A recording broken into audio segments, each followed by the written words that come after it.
Week 1 of the Zwift Racing League. The teams will be taking on the big foothills course in Watopia. It's going to be between R3R there and KRT. KRT takes it again. Hino has to settle for 3rd and 4th place. Last week we had points race. This week we've got team time trial. It's about intensity out here on the RGV course today. Here comes Hino. That's the new platinum standard. Round 3, Richmond. It really is a relentless course. Cecilia Hansen, which is absolutely on fire here. Maximum points are going to go again to Team Hino. Welcome to round 4. Well, Hino, that's way under a minute. The question coming into today was, can Hino be beat? The answer is not today. Welcome to week 5, the Everything Bagel in New York. Hansen takes the sprint for 2nd place in front of Belforth. What a magnificent victory there by Caroline Williams of Team Hino. They are absolutely untouchable. Race number 6 overall in the Zwift Racing League. Out on London today. But here's Hino almost catching Evoke as well. Holy How cow. many teams did Hino catch out there today? And this is going to be 6 for 6 for them. 20 points each and every time. Week number 7. It's in France. It's called the Petit Boucle. Ethbridge now accelerating onto the first Queen of the Mountain. Looks like Belforth is going to take it. Oh, his bait's going to come round on the line. Belforth just holds on. No space. It is the last race of the season out here on Watopia's waistband. These three have raced their hearts out today. Now here comes Hino. There it is. Perfect 20s across the top, leaving no doubt about it. Hino, you are the queens of esports racing.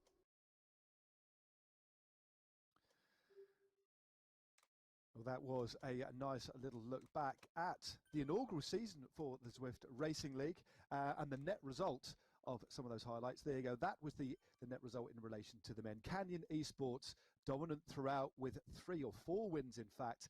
They ran out the winners with 155 points. 2nd place, and they ran them very, very close indeed. Saris and the Pros Closet really, really did have a good opening season in the Zwift Racing League. They finished 2nd with 146 points. And rounding out the virtual podium, a very, very strong crack squad of PO Auto Ceramic Speed in 3rd place. Now, sadly, 3 teams were relegated as well. There's promoted teams, but the relegated teams for last year were Trinity Road Racing, Team AHDR, and Team Skyland. Now, moving over to the women's. Well, no doubt about who the champions were for the women's. They were utterly dominant. There was literally no touching them at all. And there you go. Look at that.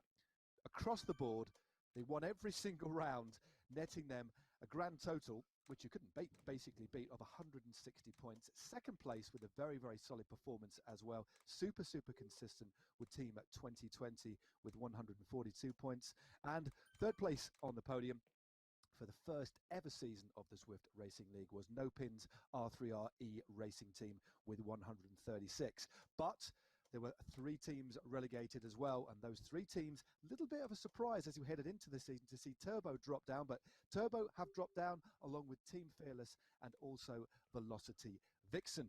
But of course, there are 3 teams that make the drop, but that opens the door and provides opportunity for teams to be promoted as well. And we're going to talk about those in just a few moments' time, Dave, because we've got the 3 promoted teams in the men's and women's. We've also got some wildcard teams. Now, Dave, you commentated regularly on the community races as well. You've got a little bit of a sense of what it's going to mean to these teams to finally punch through into that Premier Division. So what are your kind of thoughts on the promotion of these new teams?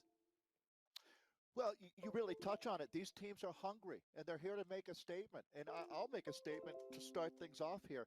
I'm expecting with the men and the women. I'm going to list the teams first. It was Kirkmeyer E-Cycling, the Zwift Warrior Cycling Team, Restart Racing, and Finesse Rockets. These are the men's teams that received that promotion, and it was well earned. There were no gifts given out there as the racing went through 10 weeks in the Community League. For the women's teams, it was Aeonian. They were exceptional. ATP Racing and Revolution that get that promotion. It's a big deal for these squads. And I'm going to anticipate that not one of these teams falls outside of the top 50% of the table when this is done and dusted after 8 weeks. And that's a bold statement. But these teams are going to find themselves right in the thick of the battle, I think. And we'll find out. Actually, we're going to learn an awful lot today on Richmond Reverse. So you also add in these wild card teams, some changes that have been made out there. But I think the one thing that we learned is that if you can find the top in the community leagues, you're going to find a home in the Premier Division. And it really, this is going to be the game changer now. When you look at teams like Tibco and Drops for the women and Uno X for the men, these are some of the best in real life teams on planet Earth. We're talking about some big names. They've already had success winning stages at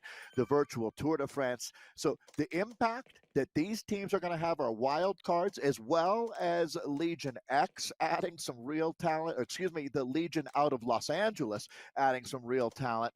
We're going to see a whole new ball game. I don't expect to see the teams like Canyon or Hino be able to do anything close to what they did in season one. I expect to see, as I said, it's going to be an absolute Donnybrook week in, week out. Consistency, Matt. You said it earlier. That's the name of the game out here. You cannot afford to miss a step. If you do on any week, you won't be at the top of the table when this thing is sorted out. Yeah, you're not holding back there at all. I'm wondering if any of the teams sat on the grid now, listening to this broadcast and thinking, okay, we've now got to finish in the top 50% because Dave Tull said we were. The pressure is on. I like your style, Dave. We've got so much to look forward to. So let's have a little bit of a look ahead at the 8 worlds that the riders are going to be facing over the next 8 weeks. And, of course, the disciplines as well. First up is today. We're on the Richmond UCI course. But as you can see, it is the reverse course, and that's going to be punchy. I can tell you, I rode on this course the other day. The climbs are the same, but in reverse they're actually steeper, so it's going to be a very, very interesting course. Round 2, race 2, that is in France, and it is our first of 3 team time trials. It's on the gently undulating through that beautiful lush French countryside. That's going to be the first real test to see how well these teams gel as a unit. And then we move over to Innsbruck for the KOM after party. We all know the Innsbruck climb. The Worlds there just a few years ago, and that is going to be the first time I think we're going to see the climbers come out to play. That's a points race. That is going to be a tough one. And that is a very, very arduous course indeed. Then we move across to Yorkshire, a course that me, Hannah and Dave know very well. We were there in real life for the World Championships. Harrogate brings us around race number 4. That's another points race, a real undulating, punchy course, very attritional course. Then we move over to New York. This is going to be a real challenge because it's a team time trial around the mighty Metropolitan with all of those climbs. It's going to be really, really tough. And it's going to be exceptionally interesting to see how well the teams are disciplined on that particular course for the team time trial. Then for the first time, we move across for round 6 to Watopia and a whole lot of lava. It's another points race and another hilly course where the climbers, I think, will definitely come out to play, scoring points across the line. And then we're back to Richmond again for the Libby Hill after party, repeated ascents of that famous cobbled climb which featured in the World Championships back in 2015. Again, a real perennial favourite is the Richmond course. And then our final round, which will wrap up season 2 of the ZRL, is a team time trial around the greatest London flats, where we will see our champions crowned. So there we go. That's what is in offer. I cannot wait to get things underway. But first, let's do a little bit of housekeeping. Now, last year we saw a complete 50-50 split between the points race and the team time trial. And as I alluded to, looking at the courses moving forwards, this year there's going to be a more of a leaning towards the points race. So we have 5 points races and 3 team time trials. The team time trial format is pretty simple. It's the fastest team across the line with the third rider counting. Now, the points race is basically the team with the most amount of points at the end of the night wins. And there's points that can be picked up out on the course at intermediate sprints. Generally, there's 4 sprints per race. And then at the King or the Queen of the Mountains points as well. There are points on offer there. And then, importantly, of course, when they cross the finish line, there are more points available as well for the first 30 riders. And it's the team that accumulates the most points on the night. They'll be given 20 points towards the league standing. The second team with the most points will get 19 points, 18, all the way down to the top 20. And then we'll find out at the end of the season who's got the most points and who'll be crowned season 2 winners. So, lots to talk about, lots to look forward to. I'm almost out of breath and we haven't even started racing, Dave. So can you please give me a bit of a rest and talk us through the Richmond reverse course, which is on the menu tonight? You bet, Matt. I am more than happy to take a poll here. You're going to see that there's 4 pinch points out there today on this world famous course. Again, the site of the 2015 World Championship. So each lap will have 2 KOM sprints for the men, for the women, obviously, Queen of the Mountains, and then 2 sprints as well. It's going to be interesting to see what kind of damage that does on lap number 1. The infamous 23rd Street and Libby Hill are still in play, just in reverse, but you'll see points scored 3 deep, 3, 2, and 1, 3 for the first man, in our case, over the line. So as you look at this course, it is definitely not for the weak of heart. This is really defining a course that has 2 distinctly separate features to them. The mostly flat part where you're in town, and then when you get into the parks, it is an absolute battle going on out there. We're going to find a worthy winner, that's for sure, out there for 2 laps, 32.4K, and with a decent amount of climbing. It's certainly not a climber's course, however. It's not a sprinter's course. It's a hard man's course out there. And who would those riders be? Well, I certainly would look for one of the biggest pickups this year, Freddie Ovett, moving to Legion of Los Angeles. That is absolutely a rider to watch. You can never count out Nicholas Pedersen of the PO Auto Squad. They were in the top 3 out of season 1, and they're going to be a dangerous team to deal with. And Nicholas, always a rider to watch. And never forget about Christopher McGlinchey, the Northern Irish-based rider with that Vetus team.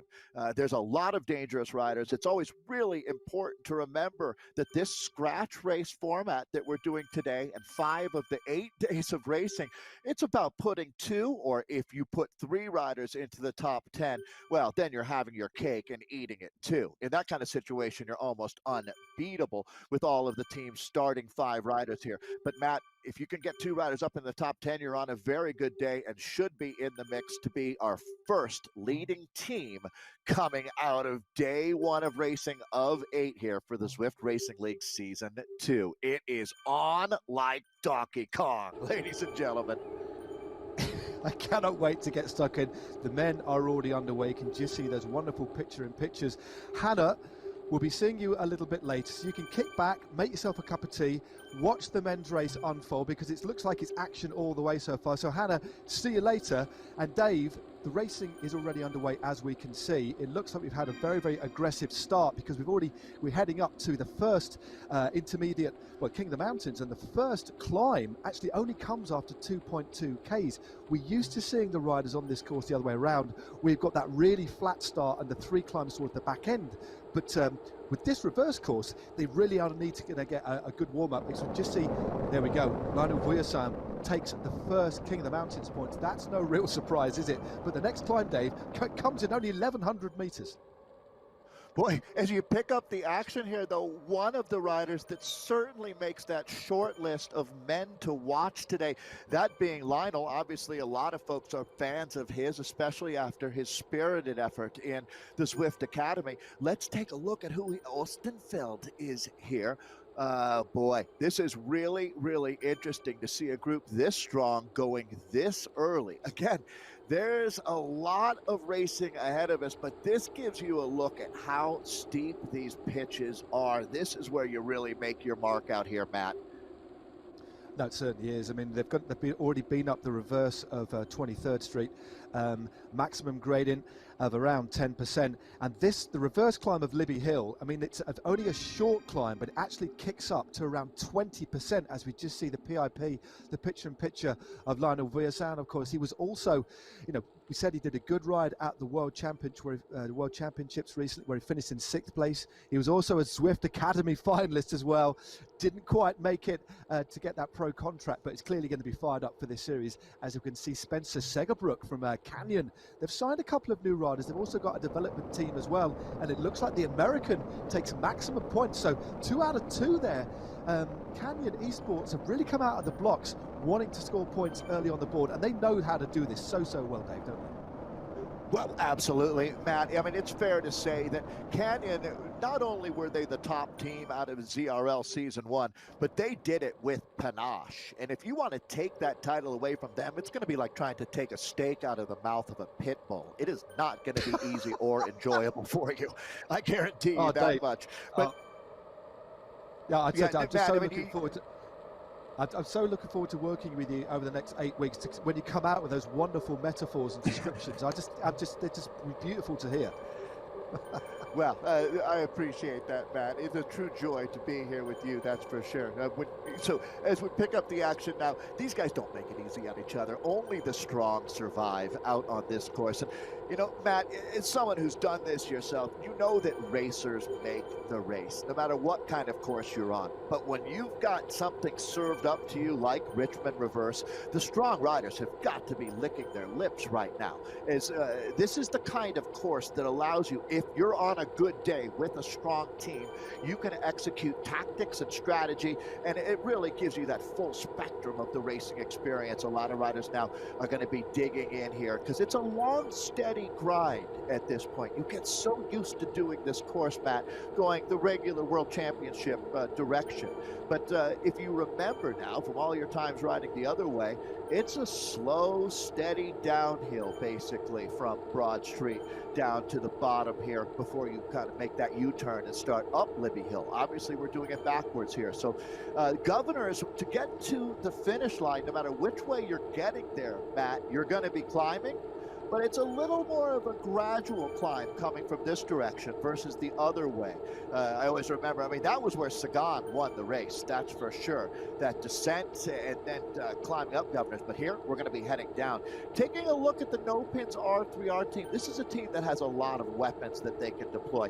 And Matt, I think that's one of the things that we really learned from season one, is having 3-4 riders that have a shot at being up in the points. If you don't have that, you're not going to find yourself in that, as we talked about, that top tier of teams, that top 50%.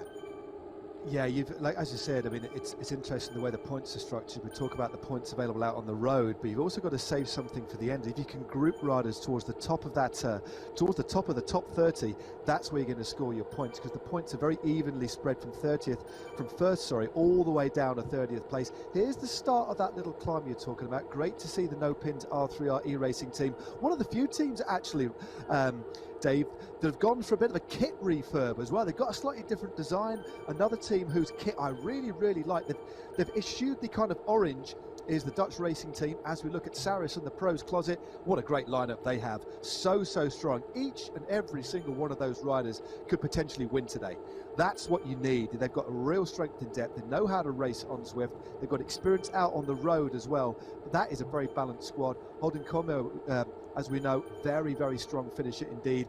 He'll be there for a flat finish. He's obviously a former American Zwift champion. But Dave, before we really kick off with the racing, there's a little bit of a lull in proceedings as riders recover from those two sharp climbs. We've got a bit of a twist, haven't we? We've got only 3 power-ups that we're going to be using, and also we've got a couple of other features. Efficiency score and the ride on leaderboard. Talk us through those 3 new features. Yeah, first let me touch on the power-ups. I don't think we've seen anyone deploy one yet. Oh, there you go, actually. But that's a good sign that they've been able to keep that in reserve, because you're going to need them out here today. So the 3 that we have are Draft, Arrow, and Feather. The Draft gives you a 50% bump for 30 seconds in the draft that you're getting. Arrow, well, if you think about your coefficient of drag, well, this is basically how aerodynamic you are, and it's going to make you 25% more aero for 15 seconds. And then the almighty, or I guess all-lighty, Feather at 10% less of your body weight for 15 seconds. That would be huge. There's a couple segments on this course where without a doubt that could be the difference out there. But Matt, you alluded to some fun stuff that we're at. I think it's extremely cool. Zwift efficiency is, I guess, what I'll call it. We'll have to work on that. But basically take your speed, divide it by power, and you're always going to find those riders. And I'm sure from your career, Matt, you know those guys that have that amazing nose for just where to be, always in the right place at the right time. They seem to know what direction the wind is coming from 10 miles away. And also adding now our Zwift ride-ons. And I know, I mean, that is one of the most inspiring things for me when I'm struggling out there, is to see that somebody cared enough to throw a big blue thumb at me. I love it. Well, you can do the same thing for our riders. It makes a big difference. And Matt, you got to think, even if you're Lionel Viasen, you still got to love seeing your friends in Belgium throwing you some love. Oh, definitely. Well, at the moment, I mean, look at the leaderboard there. I mean, that's Michael Knudsen of the PO Auto team. Holy cow. Clearly a very, very popular rider indeed. I think he must have got his friends and family roped in. But yeah, you can get involved in this. You can get, as well as getting involved in the comments down on YouTube to tell us what you think of the racing, tell us what you thought of Season 1, tell us what you're looking forward to in Season 2. Please fire up your companion app on Zwift and give these riders or your favourite riders a bit of a power up. Even the riders that maybe get dropped as well. Keep them going. You are the equivalent of a crowd, especially these days when actually going to see real live sports is pretty challenging. So fire up your app and give these riders some serious power-ups, and we'll see for the very first time if somebody actually gets weighted down and ends up at a disadvantage because their pockets are so full of power-ups. Anyway, I don't think that will happen. Meanwhile, the racing is underway because we are on sprint number 1, and Knudsen, despite the power-ups in his back pocket, looks like he's going to take this one, rolls across the line ahead of Rechnauer. So Knudsen ahead of Glednius, should I say, Rechnauer in 3rd place.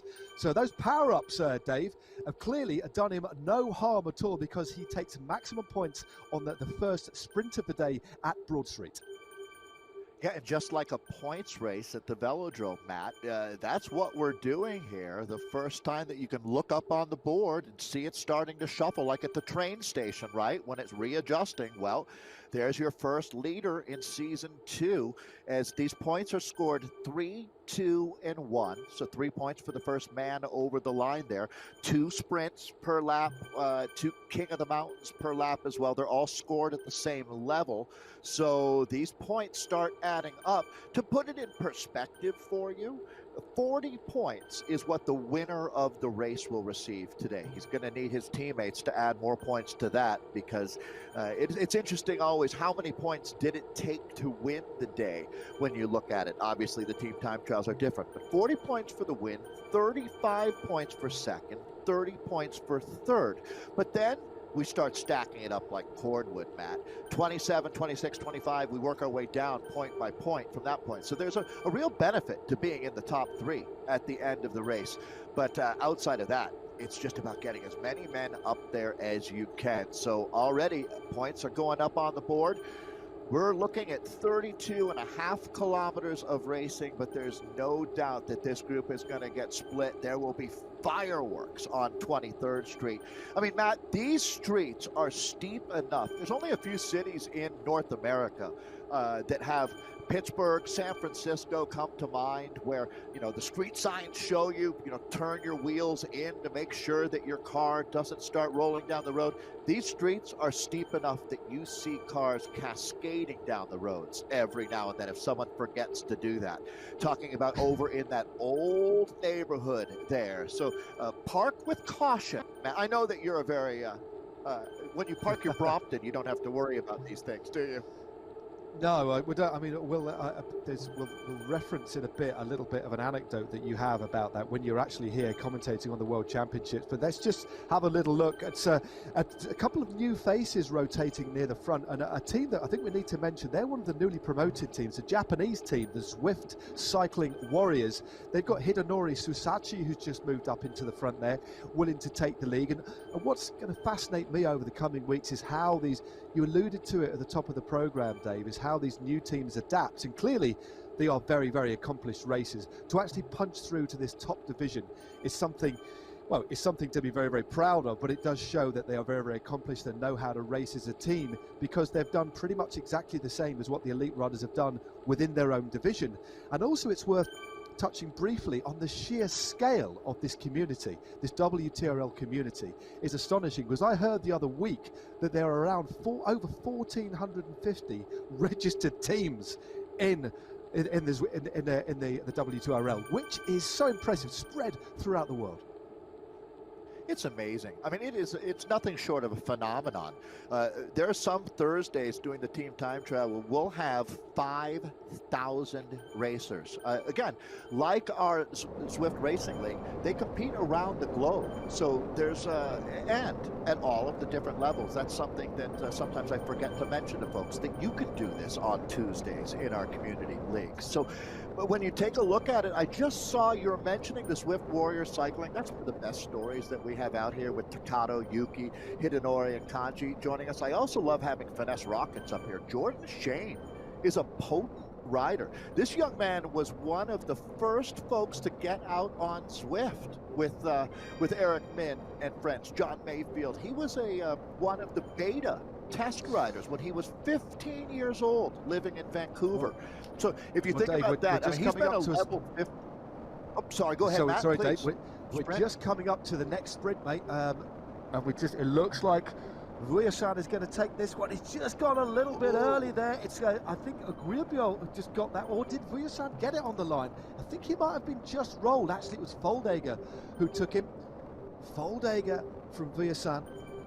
Guibel was in a third place there. So Foldager on Pure Auto, Vujasan from Canyon. And then in third place from Restart Racing, one of the new teams, newly promoted. Again, great to see one of the newly promoted teams. Dave, you said that these promoted teams aren't going to be afraid to get stuck in. The net result with 2 KOMs and 2 sprints done is that Canyon Esports are still ahead of the game. They've got 8 points. PO Auto Ceramic, again, 3rd overall last year. Don't you remember? 6 points. And then Restart Racing. Well, what a start from them. 3 points. A lot of racing still to go, but that's giving us a little bit of an insight, Dave, into the kind of willingness of the teams, not just to come here and make up the numbers. They're here to race and to race seriously and to really make a mark. Very well put, Matt. Luc Gilbeau, the rider there that ended up in 3rd. But you're right, just getting up in the fight is a really good indicator of what this season is going to be all about. Canyon being Canyon, once again, I mean, there's no doubt that they have a huge target on their back. And it's going to be interesting to see how these teams work out there to crack the code on this one. But yeah, thank you for jumping in there with that sprint, because these are important. These points really do matter. If you, Matt, it's almost like if you're willing to commit to using different riders to go for these bonus points throughout the race, it's almost like having an extra rider scoring for you at the end of the race. Because when we start looking at everybody's points, whether it's 40 for the win or in the middle they're getting 19 points, well, if you can collect 15 points along the way, again, it's like having another rider out there racing for you when we make that final tally. You can see the big group out here together. So we're getting pretty deep into the first lap here. Yeah, just look at how big this actual front group is. It looks as if we've still got around 55, 56 riders, or 60 odd riders still in this front group. You just see one of the riders there with the black shorts there and the yellow and red. That's our first real glimpse of the Uno X Pro Cycling team, one of their wildcard teams, the Pro Continental team. And they've got a couple of very, very interesting riders indeed. A couple of kilometers ago, the whole squad, the whole 5 riders were mobbing the front.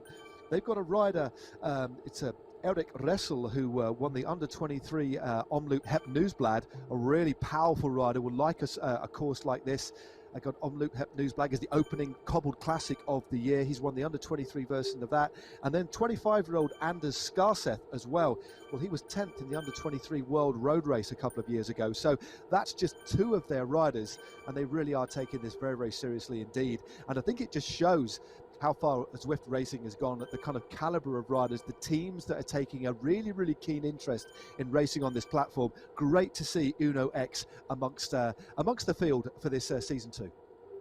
I agree. That was a really good call. We were looking at the efficiency rating right now. We were just looking at the ride-ons with Knudsen having a huge advantage there. So he's definitely rallied the friends and family and supporters.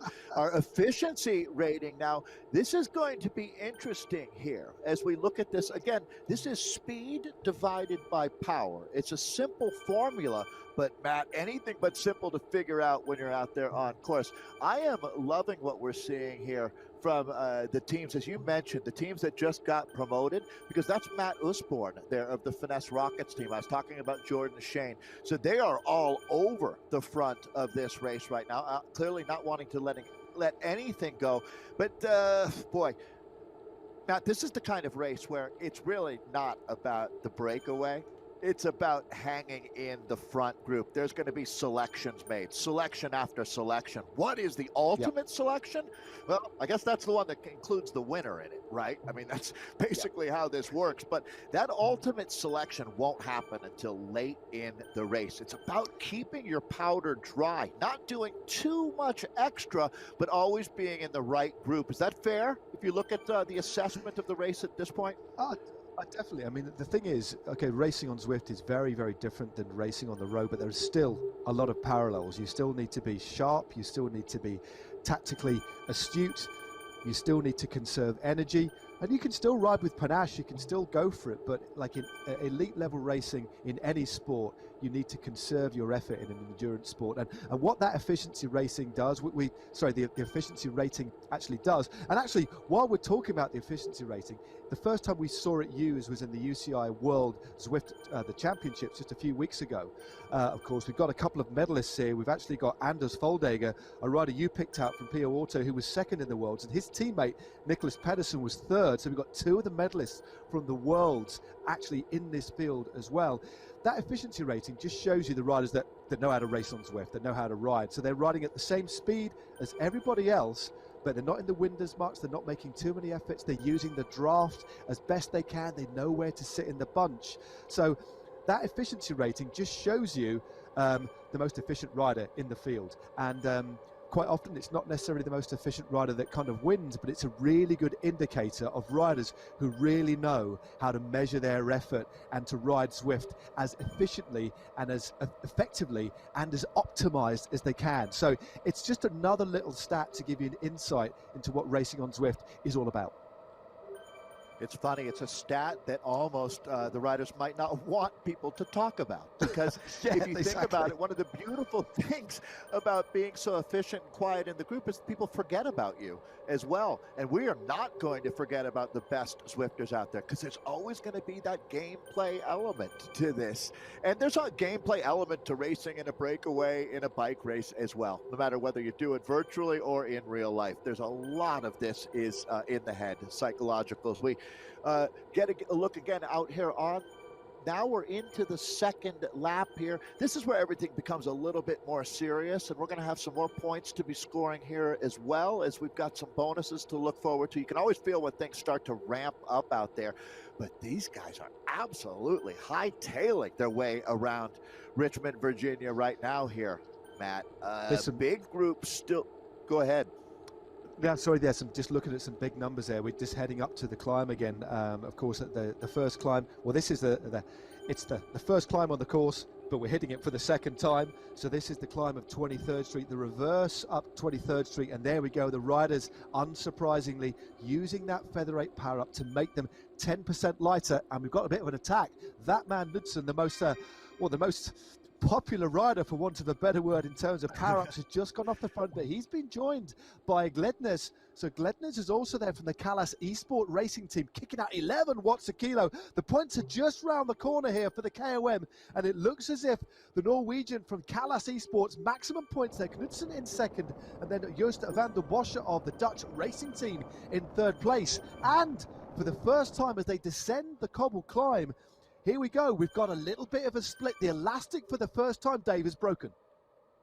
And let's see what happens now, because this is where we move into a whole new phase, a whole new level of racing. So you can see how many riders had to deploy that feather power up there, that 10% for 15 seconds. Boy, that 15 seconds goes by incredibly quickly out here. So this is where, at this point now, you take a look, this is a surprisingly large gap that they have, a nice little buffer at least, as they hit the next of these serious climbs. They come at you like body blow after body blow, and here you go, up and over the top. The catch is made, like watching a lion taking down an injured antelope on the Serengeti. It's brutal when they make that catch, and here we go, another attack going up and over the top. Matt, the race is on here. This is Jaden Yager, another very experienced rider. He represented the United States at the World Championships. He's going to take a dig now. He certainly is. He's off the front. A good attack. You could just see how slow the riders were. After that big effort, that first climb of 23rd, we're now up the reverse of Libby Hill. very, very steep indeed. The bunch is starting to fragment. You can see riders really starting to get tailed off here, but Jaeger riding very, very well.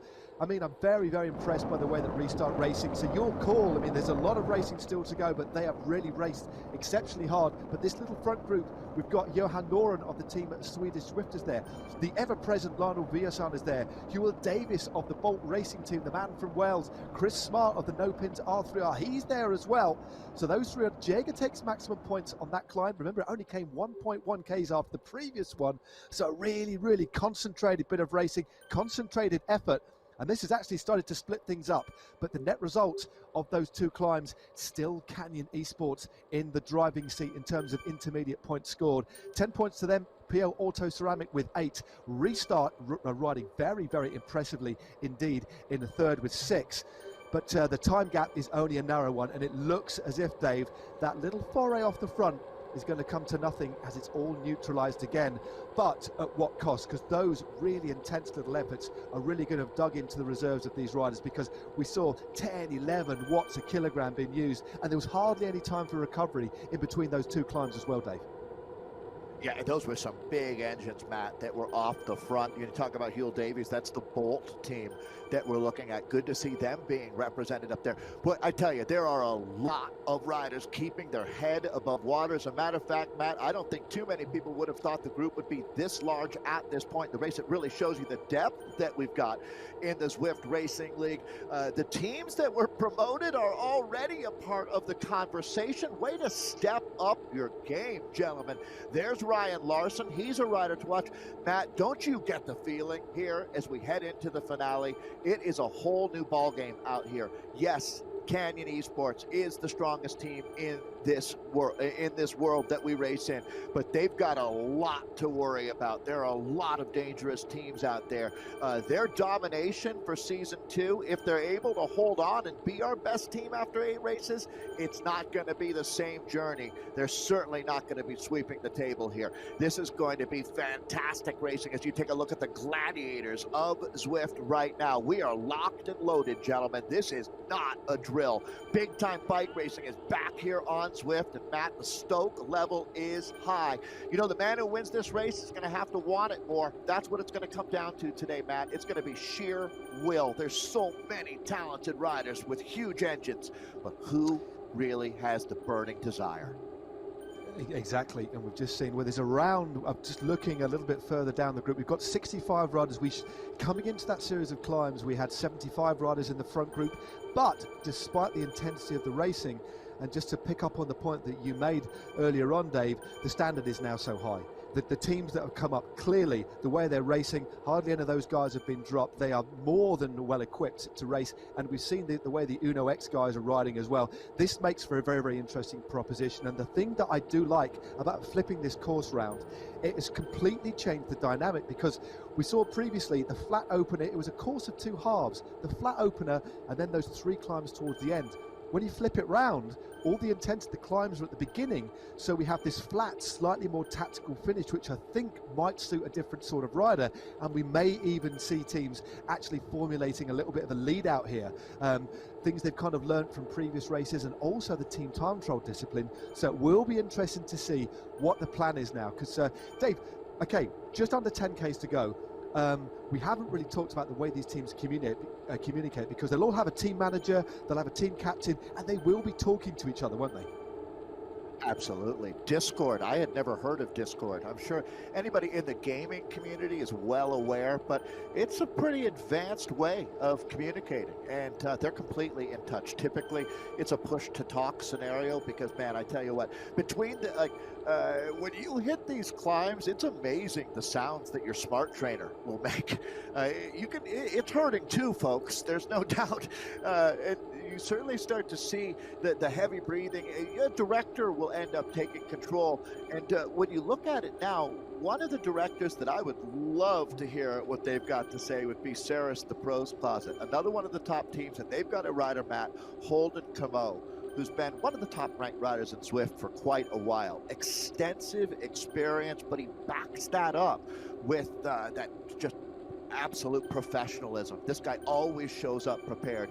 And this finish suits Holden extremely well. That's going to be the team. You see them laying back right now, which I think is the move. That's Tom Thrall there as well. Canada has so many talented. I guess if you know Canada, it probably makes sense to get into Zwift early up there, as they have plenty of Zwiftable days, that's for sure. And Tom Thrall is another rider to watch. Definitely a guy that's experienced at the front and knows how to close out the deal. But again, you're going up against that juggernaut of Canyon Esports. Gary Mueller, you absolutely have to watch for Gary Mueller here. Kind of bouncing a lot of names off the wall here. Something's got to stick, right, Matt? If I make 25 predictions, I still might not get it today. There's a lot of guys in with a chance here. Yeah, I mean, the rider just moving to the front, Chris McGlinchey, it was one of your tips. He's so consistent, and the thing about Chris McGlinchey, the Irishman riding for Vitus, is that he can excel on pretty much any course. He can win a flat sprint from a group, he can win on a climb, and there we go. The aforementioned Holden Comue, the 2019 Zwift American and national champion, out of the saddle up this long drag. I mean, as I've talked about before, the flipping around of this course completely changes the dynamic. But all of these riders, you can see on the right hand side, the watts per kilo, they're all having to hold 4.5, 5, 6 watts a kilo, wanting to stay near the front, not wanting to miss any kind of splits. And we're coming up to the penultimate sprint of the day, so another few points on off here. Remember, 3, 2, 1 as we're just rounding the corner, as a Chris McGlinchey just drops a little bit back after making a bit of an attempt on the front here. So 3 more points on offer. Remember, it's so important to get these scores as high as you can, but at what cost? Do you kind of gamble and just go for the finish, or do you commit resources to try? It's such a balancing act, isn't it? Because there's big rewards to do both. But 2 runs have now gone off the front. It looks like it's Muff who's going to take the sprint here. It looks like Frederick Muff of PO Auto might have just noticed Knudsen again, as we look at Corey Williams, who looks to have suffered maybe a little bit of a mechanical there. He's off the back, but Knudsen again, what a race he is having so far. He takes maximum points ahead of Recknauer of Germany from the Kirkmaier E-Racing team, and then Frederick Muff is third from PO Auto. So another good bit of scoring there from PO Auto, one of the teams surely to watch for the overall classification. They've opened up a little bit of a lead here, Dave, but I think they're backing off, and they're soon back in the bunch. 7.4 Ks to go, and look at this, PO Auto have taken it up. They are now 2 points clear of Canyon Esports, but we do have one more sprint to go before the final sprint. Boy, Michael has got them not only smashing the ride-on buttons there in Denmark, he's smashing the pedals out here. No doubt, PO Auto with that 2-point advantage, that basically shows you that these two teams have committed resources to going for those points. They know how valuable they are, but now we really start to talk about the finale here and the monster points available. So again, some perspective right now. So all of that work from PO Auto and Canyon, it's to give them credit, that's basically they've already had a rider finish the race in about 15th place, right? They've got that level of points. Now, not quite that even, more like 20th place. But the big points that wait at the finish line now are what the whole conversation is going to be about. And the teams are going to be looking to try to move their guys up into that top 10. You're going to see some big surges happening at this point as we quickly come up on 5K to go. But there's no doubt about it, ladies and gentlemen, this is going to be the business end of the race. And you can see at the sharp end of the group, here we go. We're going to wind this one up now, Matt. The bike race really goes completely ballistic at this point. It certainly does. We've got the next sprint coming up very shortly. Ryan Larson, another exceptionally experienced rider. He moves to the front in that lovely yellow, green and white kit of the men's closet, of the Saris and the pros men's closet. What am I talking about? Saris and the pros closet. But 6.1 Ks to go, but we do have another sprint. That comes only with 5 kilometers to go. So if you go for that, you're pretty much going to be gassed. But what it does offer the opportunity for is maybe somebody going long. So teams here are going to have to be really on their guard. They can't just afford to assume this is going to come down to a bunch sprint. This is all about thinking here, but there are a lot of riders who aren't going to want to mix it in a bunch sprint. They might want to try and go clear. We always see 1 or 2 riders having an attack. This is a Vidar Mel, again, a very strong mountain biker, multiple cyclocross champion from Norway, and one of the most formidable Zwift riders out there. He's looking very, very good indeed. He's making that 300 watts look very, very comfortable indeed. Just an illustration of the level that these riders are at, and still a big, big group. Still 65 riders strong with only 5.5 kilometers to go now, and we get to the next sprint in around 1 kilometer's time. That's a classy rider to have that kind of souplesse, smooth pedal stroke at this point. I have to say now, though, that as you take a look here, it's going to be very interesting. Who wants to start playing some cards now as we do come up on 5K to go?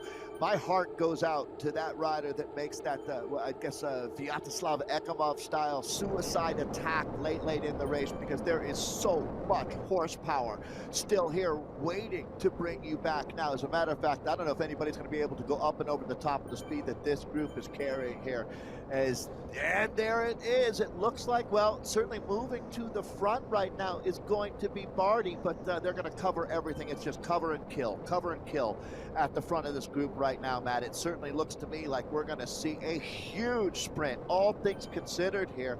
A massive number of guys still in the hunt. Boy, that flag there, Norway has been all over the front. The Danes and the Norwegians extremely active as we've got our final sprint points available. Pio Otto surging to the front. Luke Gilbeau is up there. Van Empel making a run out of Huel. Davies going to kind of come through.